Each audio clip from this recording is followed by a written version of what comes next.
Shalom, selamat pagi, siang, sore, dan malam bagi siapapun yang menonton video ini.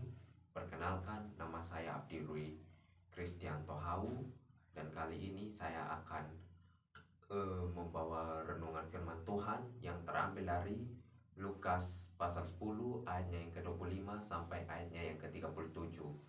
Namun pada pembacaan hari ini saya hanya akan berfokus pada ayatnya yang ke-27 yang berbunyi, "Jawab orang itu, kasihilah Tuhan Allahmu dengan segenap hatimu dan dengan segenap jiwamu dan dengan segenap kekuatanmu dan dengan segenap akal budimu, dan kasihilah sesamamu manusia seperti dirimu sendiri."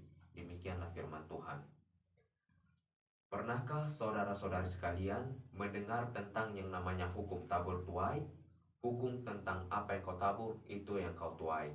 Pernahkah saudara-saudari merasa menyesal tentang perbuatan saudara-saudari di masa lalu? Pernahkah saudara-saudari merasa inilah yang pantas saya dapatkan?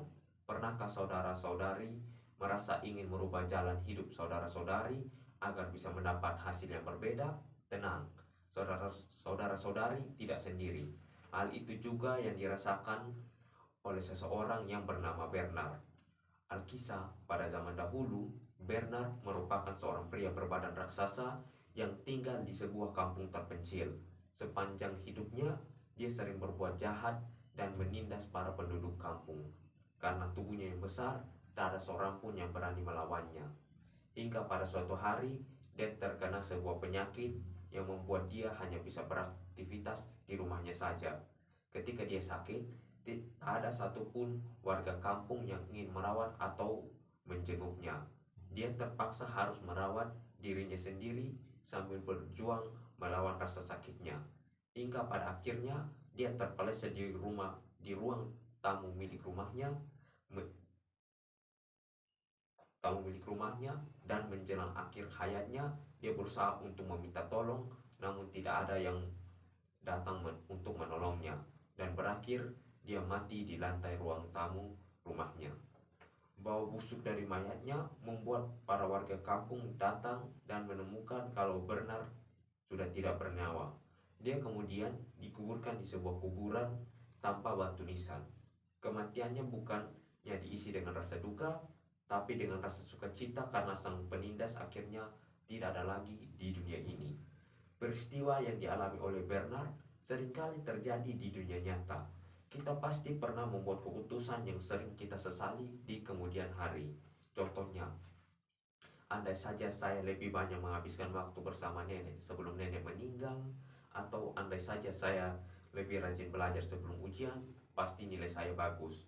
Nah, dalam Lukas 10 ayat yang ke-27 yang telah saya baca tadi, tertulis seperti ini, "Kasihilah Tuhan Allahmu dengan segenap hatimu dan dengan segenap jiwamu dan dengan segenap kekuatanmu dan dengan segenap akal budimu, dan kasihilah sesamamu manusia seperti dirimu sendiri." Hal ini tentu ada kaitannya dengan hukum timbal balik.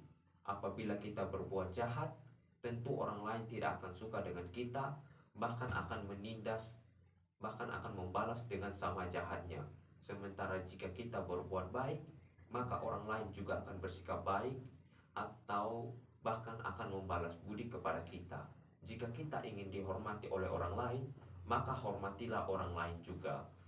Saudara-saudari sekalian, penyesalan seringkali terjadi akibat keputusan buruk kita.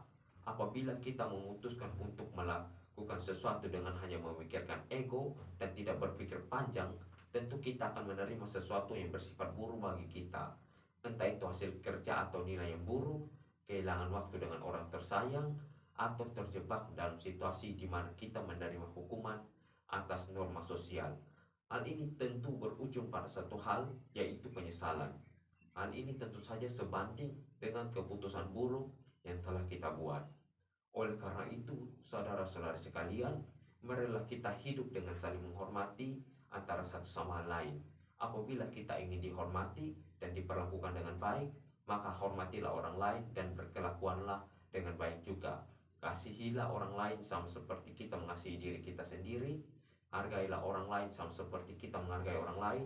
Dan yang paling penting, hormatilah orang lain layaknya kita menghormati Tuhan yang kita sembah, yaitu Yesus Kristus. Demikianlah renungan kita pada hari ini. Tuhan Yesus memberkati kita semua.